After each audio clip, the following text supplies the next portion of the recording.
Thank you, Chair.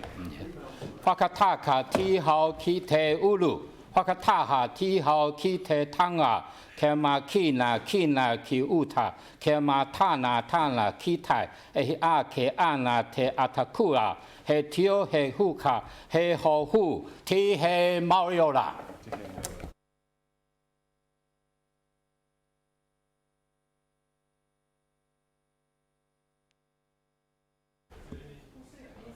Yeah, I'm hopefully not an early departure, but 11:15 I need to go as well. So we might be finished by then. Yeah.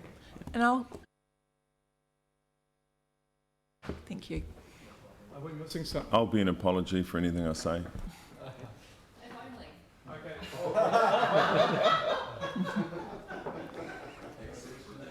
At least I'm the only one that will admit it.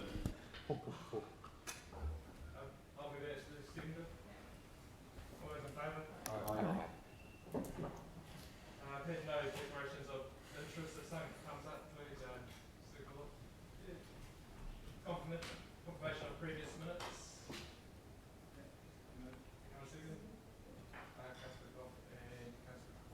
All those in favour? There's no public forum. No deputations by appointment. We have a petition from Mr. Philip Huffway. Welcome, Philip. Would you like to come to the table?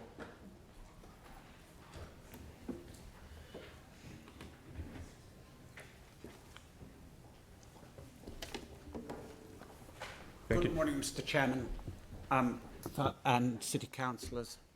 The reason for this petition, Mr. Chairman, is very simple. There is funding that was approved in 2013 when shelters were approved to go on Worcester Street, and you changed the routes. And so now we're asking you, please, to use that funding to install a bus shelter outside Christchurch Community House at 301 Tuam Street, supported by the petition that I have here as President of the DPA. The trouble is, if you stand in meeting room 1, as many of you will know, you can see the bus a bit down the road, but there's no way you can get outside to it. And if you stand in the reception area, you can't see the bus at all. Outside, it can get a pretty wet area. And so, from the point of view of the people who use the area, the disabled community and many of the community organisations that are in there, and all the public meetings that you all surely know go on there, it is a request to please make use of that money that has been previously approved at previous meetings to transfer it to Christchurch Community House and install it at 301 Tuam Street. Thank you. Thank you for that. Just so question, so it's more about having a shelter for protection against the weather instead of just having a place to sit? Well, the thing is, of course, that that's one of the major reasons. People do need to be able to see the bus, which you cannot see from if you are inside the house. And therefore, people have been requesting of us, can we please arrange for a bus shelter to go in there? People would prefer it, the wheelchair user would prefer it as well, because there is a proper space and it is a simple request to use the money that was previously approved. It would be gratefully accepted by everyone if it could be installed there. Okay.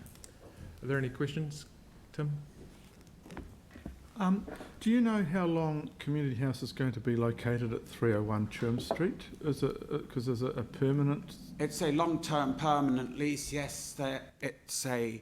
I've not been given any data exactly, but they have the whole area, and I very much doubt that with the huge number of organisations that are in there, it's going to be shifted, because it's been moved around the city while the earthquake was on, and it's now there basically on a permanent basis. Okay. I have not been told anything by Mike Asmundsson the manager, and he says that the trust as well is in full support of the petition.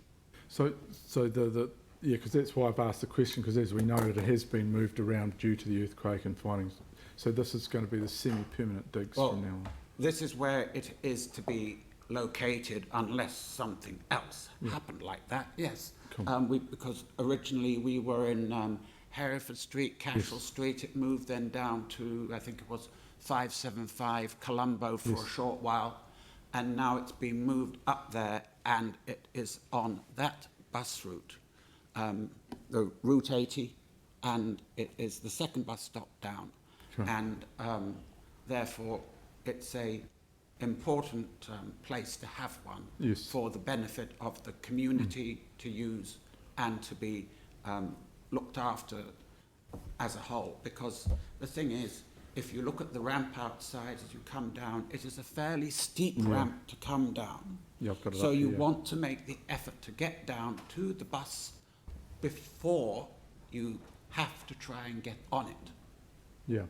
And so it would be wise if it could be, you could have a place to sit and rest and to use as a proper bus stop and be included as one of the bus stops that you put a shelter in, which I know you do allocate money for 15 to 25 a year to be done. Thank you. Thanks, Philip. Sarah? Kia ora, thanks, Philip. Just wondering, the statistics we've been given show that around 8 people a day hop on a bus there, which isn't normally a high number, but there are clearly some vulnerable people who use it. Do you think that having a shelter there would encourage more people to use the bus than are currently doing it? Is the lack of a shelter currently a barrier, or is it just the weather for those who already use the bus? It is always a barrier not having a shelter. It's been one thing that I've noted. You put, say, like on North Avon Road, a shelter on one side of the road, and you get a very low use. Put a shelter on the other side, like we've been asking for there, and you will find that the number of people who use both of them goes up with a bang because of the number of options you have available to you to go in directions with a shelter. The problem here, of course, is that Route 80 is being forced down Tuam Street, and the bus coming back cannot get to Tuam Street, and it's put on a different route. So to go into the exchange.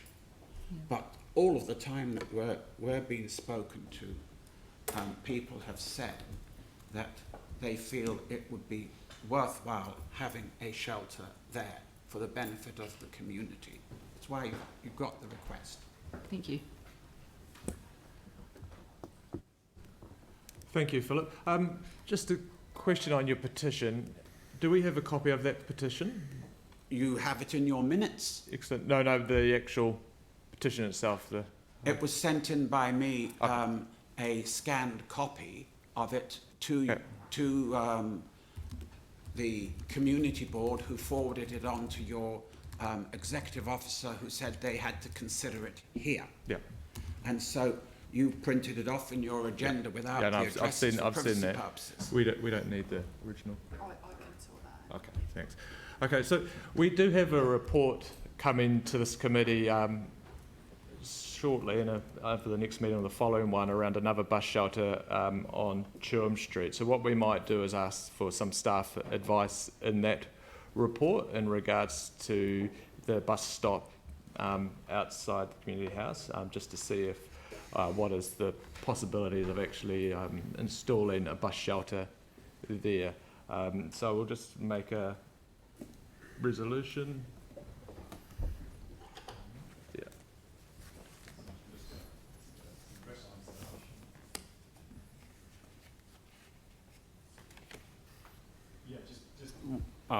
Just mindful of one of the comments in the submission was that people can't see the buses in terms of waiting in community house.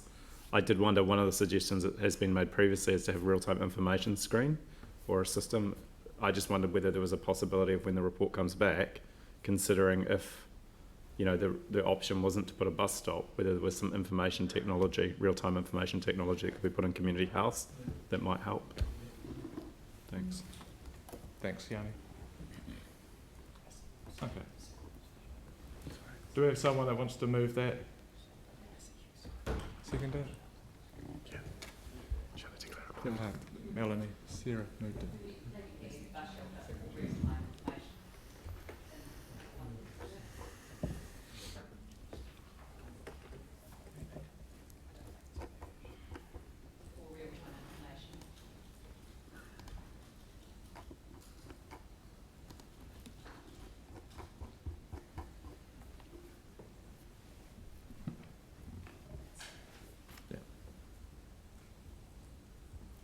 Any discussion? All those in favour? Aye. Against? Carried. Thank you, Philip, for your time.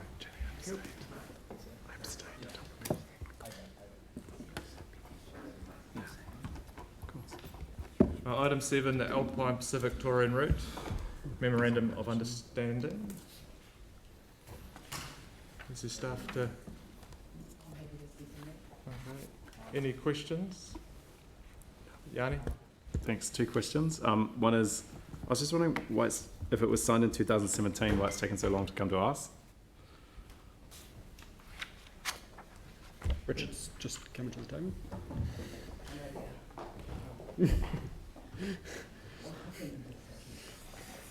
I have to confess to not being completely across this, but it's my understanding that we received it sometime last year, so I'm not sure what circuitous route it took to get to us. But when it did, we sought some clarification on what was requested of us, because it was a little bit unclear, and then we thought it best to bring it to you for sign-off. So, but look, I can't tell you what happened before it came to us, but I'm pretty sure we got it. I can't remember the exact dates, but perhaps middle towards the end of last year. Right. Okay. And just Yeah. 1 second, Yanni. Yeah. I just want to be helpful through the chair, because I have some knowledge that predates Richard's involvement in this. So I was originally approached by a consortia of mayors who were essentially working on this Alpine Pacific route, with a fantastic opportunity that came alongside the tragedy of the Whānui Kaikoura earthquake, to build or to complete parts of networks that had been developed over time, to create this amazing Alpine Pacific cycleway, essentially. And Christchurch is the beginning or the end of it, depending on your perspective or where you start from. And it's and so they were always speaking to Christchurch through me. But at that stage, there was nothing for us to contribute in any way, shape or form, rather than moral support. What's happened since then is that there is some signage that needs to be approved, and some of it needs to be in Christchurch to indicate the beginning of the route. And so for NZTA to make its contribution towards it, they're looking for the sign-off of all of the mayors to the Memorandum of Understanding. And it's very positive, so I'm hoping that this will be supported. And the second question is, it says there's no cost implication for the City Council, yet 2 of our organisations are funding it. Do we have any sense about what quantum of funding or resources is likely to be required by agreeing to this MOU? We don't. We'd note that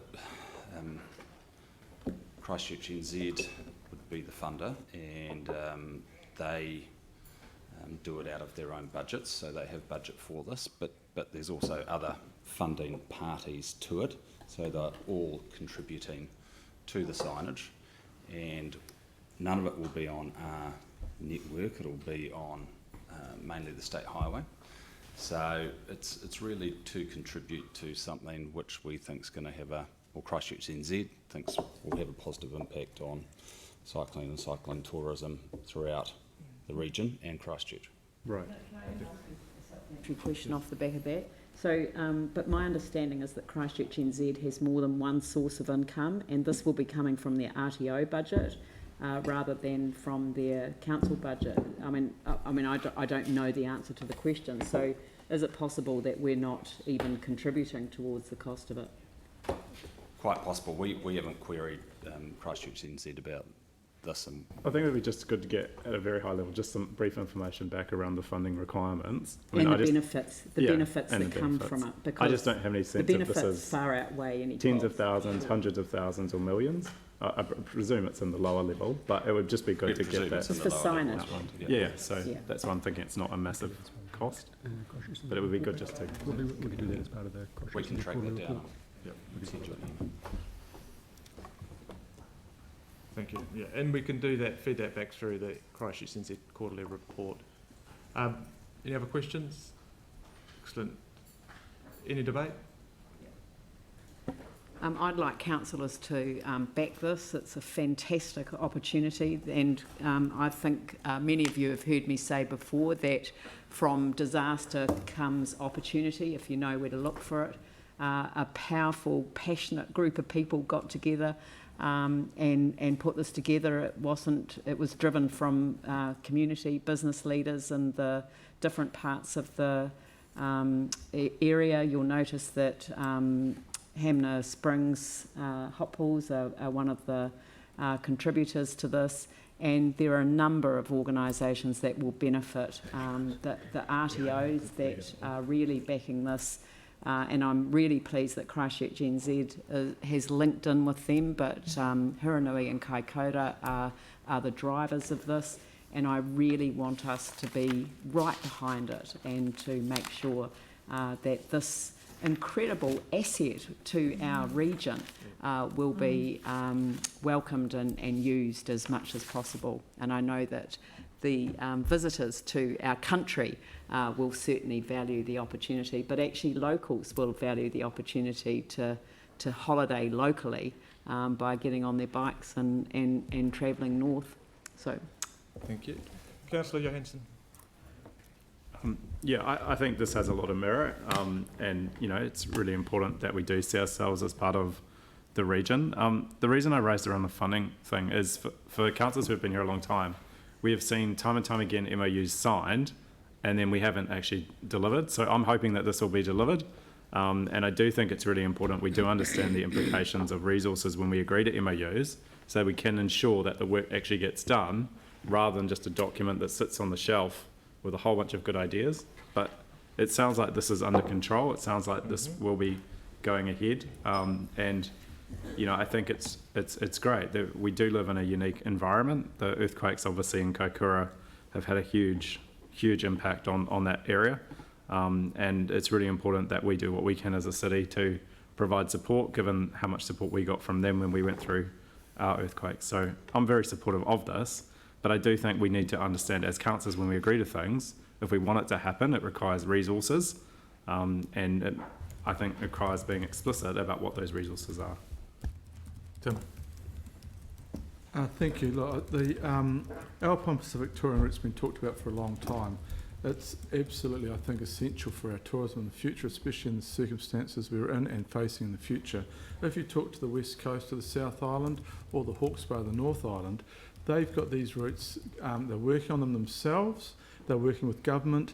If you talk especially to those two areas which are technically off the main route, but realise the importance of the finance that tourism brings to those communities with work, etc., they will swear black and blue that they are essential pieces of their infrastructure. We have a fantastic opportunity here, not only to deliver something for our tourism, but to build those links with those other TAs that we need to for the future of our promotion of our region. We cannot look at Christchurch and we've got to look at Canterbury and our partners, and this is one of those things that will do that. Not only is it for tourism, but if you go out there and you look at the West Coast and the Hawke's Bay, and they're the only two I've really looked at, there are families in the weekends using them, there are locals using them. And if you go into Otago, the Otago Rail Trail, I don't need to explain how that has changed places like Ophir and others which were dying and are now revitalised. This is absolutely essential. Just to talk about a wee bit of signage, I think signage is absolutely essential, and it is crucial that we fund it correctly, but those funding are out of organisations, and we do not go micromanaging the airport or Orion or others, but we do need to have an assurance that this is going to be a success. So thank you, and I really support this. All those in favour? Aye. Against? Carries. Item 8, Plan Change 1 to the Christchurch District Plan, final approval. Thank you. I'll get you to present the report. Yes, certainly. Good morning. At the end of October last year, the Council approved the decision that was recommended by the Commissioner on this plan change. The plan change relates to the areas surrounding 2 fuel terminals in Worcester and policies and rules associated with that. Since the decision was made, we've had an appeal period with no appeals, and this report is seeking a seal of approval from Council for the plan change to be made operative. Thank you. Any questions? Councillor Scandrett, Councillor Templeton. All those in favour? Aye. Carried. Thank you. First plan change. Just like Well done. Item 9, the proposed plan change on Ferrymead transition line. Welcome. I'll get you to give an overview of this report too. Thanks. Good morning. The background behind this plan change is that during the district plan review, the National Grid buffer corridors were established in all zones which were traversed by the National Grid transmission lines. The buffer was unintentionally left out of the commercial core zone in Ferrymead, as this area had recently been rezoned to commercial core. So the proposed rules will be consistent with those in other zones traversed by National Grid transmission lines. Sensitive activities and buildings within 12 metres of the centre line of the National Grid transmission lines will be restricted, along with fences within 5 metres of a support structure. The reasons for the proposed rules. The proposed rules will give effect to the National Policy Statement on Electricity Transmission, which requires local authorities to consult with the operator of the National Grid to identify any appropriate buffer corridor within which it can be expected that sensitive activities will generally not be provided for in plans or given resource consent.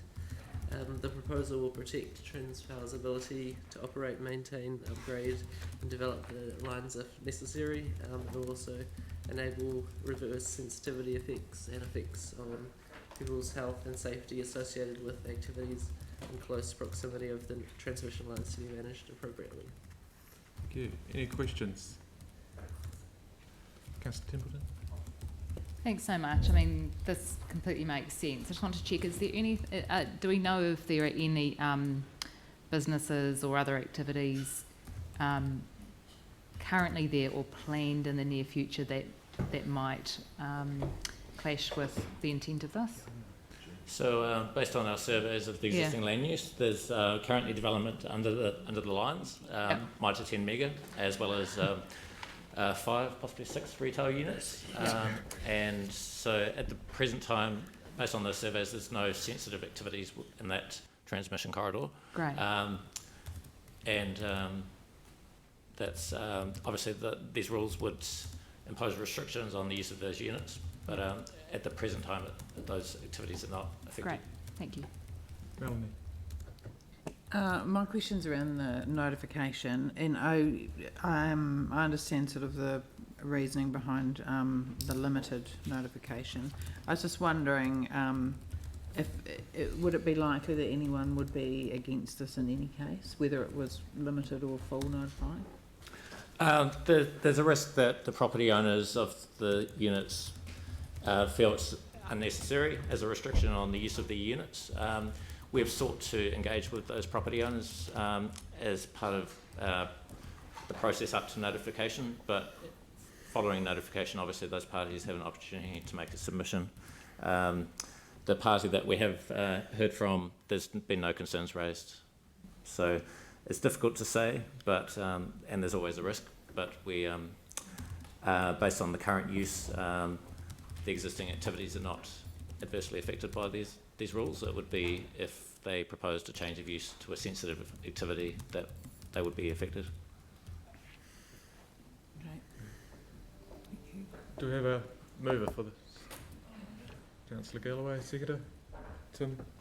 All right, any discussion? All those in favour? Against? Carried. We're just going to have a 5-minute adjournment. So we'll start back at 10:05.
So it's Emily and David Faulkner.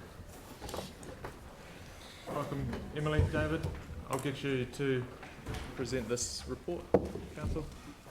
Please. Yeah. Thank you very much. So yeah, this is a report on a couple of private plan changes that that have been made by landowners to the Selwyn District Council. So it's not something that Selwyn District Council is proposing per se. It's something that landowners in QE and Leaston are proposing. We were first notified about this when it hit the public. The public notice ended up in the paper about 2.5 weeks ago, and we've been in discussions with our colleagues at Selwyn District Council about this since then. So they have been informed about the fact that we are presenting this report to the committee today. The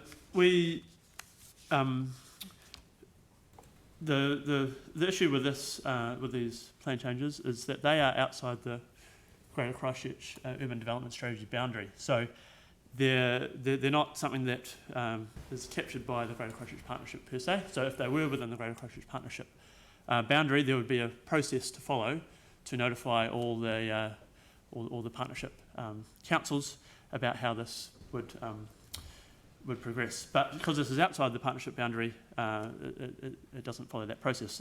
And these are probably the largest plan changes outside of that boundary that we have seen for some time. So the partnership haven't really had to grapple with this issue about what happens outside of its own boundaries. So that's why this hasn't really come up recently. And the partnership, as far as I'm aware, does not have a position on what happens outside of the partnership. So these are quite unique circumstances that we are in. But despite that, yes, we have, on a no surprises policy, continued to discuss this with the relevant officers at Selwyn District Council, and they are aware of what we're doing today. So just briefly, yeah, there's two private plan changes. They're both for residential development. Some are within the area that has been identified for growth within those townships. Some, in the case of Leaston, is beyond the area and going into rural land. So we've drafted a submission to raise that attention, to alert you of this, and to raise potential issues that we think need to be discussed at the partnership level and through the process of these plan changes. Thank you. Any questions?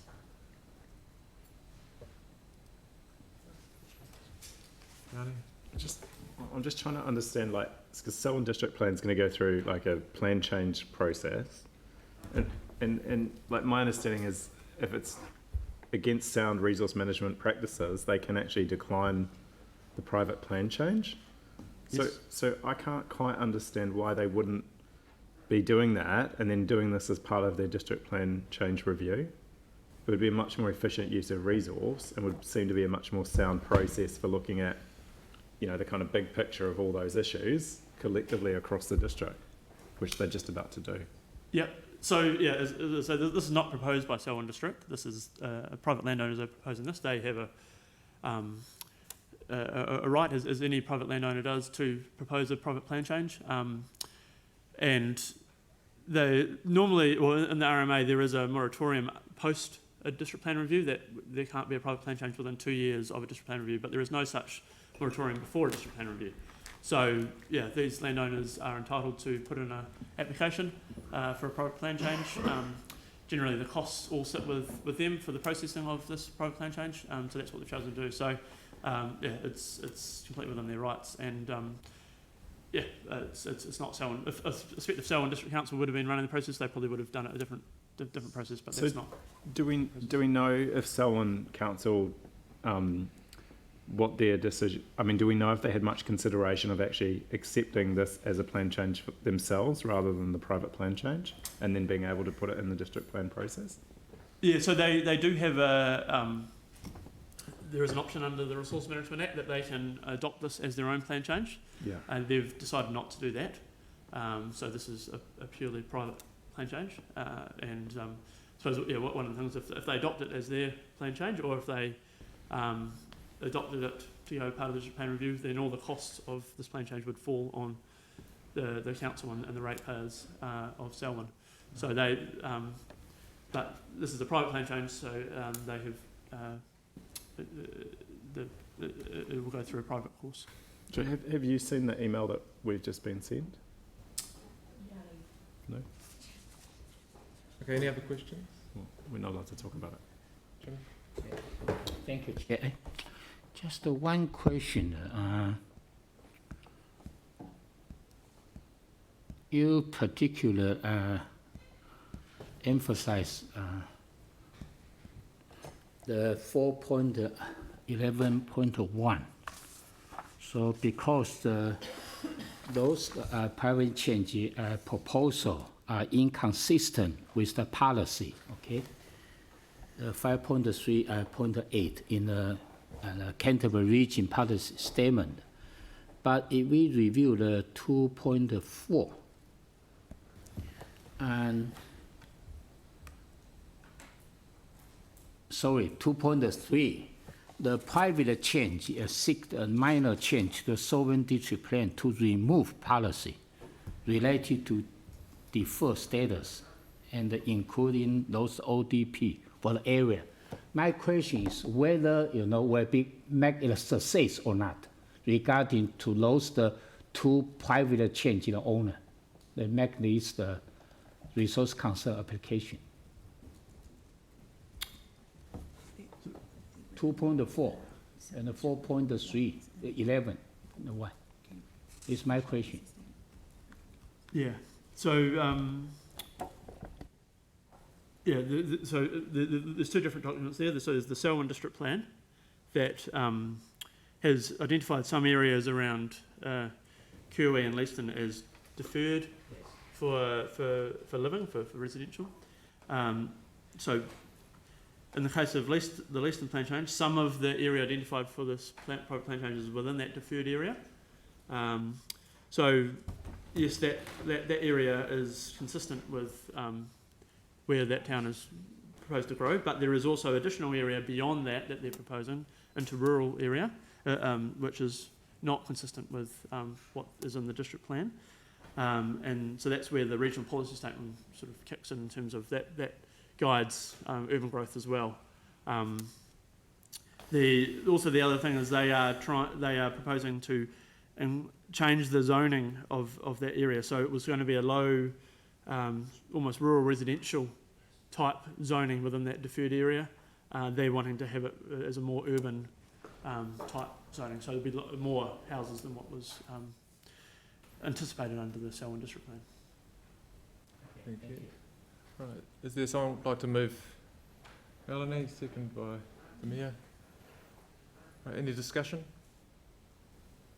Right. Tim. Look, we do have to be really careful about how we work with our partners, but we've also, the greater issue for me is in my community and Melanie's as well. You know, we've got traffic issues and it's building up with Cashmere Road, Centurus Road and others. So if you look at the Leaston development, ideally, there'll be some traffic going through and adding to our communities already under pressure traffic issues. We keep being told we've only got certain budgets, we can only do certain things per year. You know, I'm having a meeting on Friday with residents on Cashmere Road who are really concerned about this. And so I'm going to support council staff on this without question, because we do have to look at the ongoing future pressures on our communities, on the rat running, etc. Because it's not just the main roads, it's those smaller roads as well. And every single car that comes into Christchurch from outside, we should be absolutely planning with our partners to try and reduce the effects on that. Because with this, I worked out that there's going to be over 500 lots, and if you put 2 cars on the road per lot, that's 1,000 vehicles. And even if 50 of them come onto Cashmere Road or Centurus Road or those areas that are affected in my community, Melanie's community, that Lincoln Road, for instance, you know, that really affects our community. So we do have to make a stand and make a point. So I'll be supporting this. Thank you, Tim. Right. I'll put the resolution. All those in favour? Aye. Against? Carried. Thank you. Thank you. I'll have Jimmy close the meeting with karakia. Okay, thank you.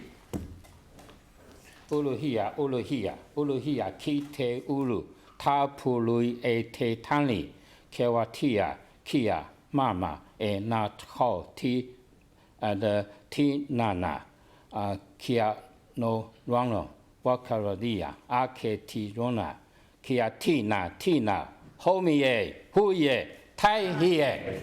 Kia ora, Jimmy. Meeting closed.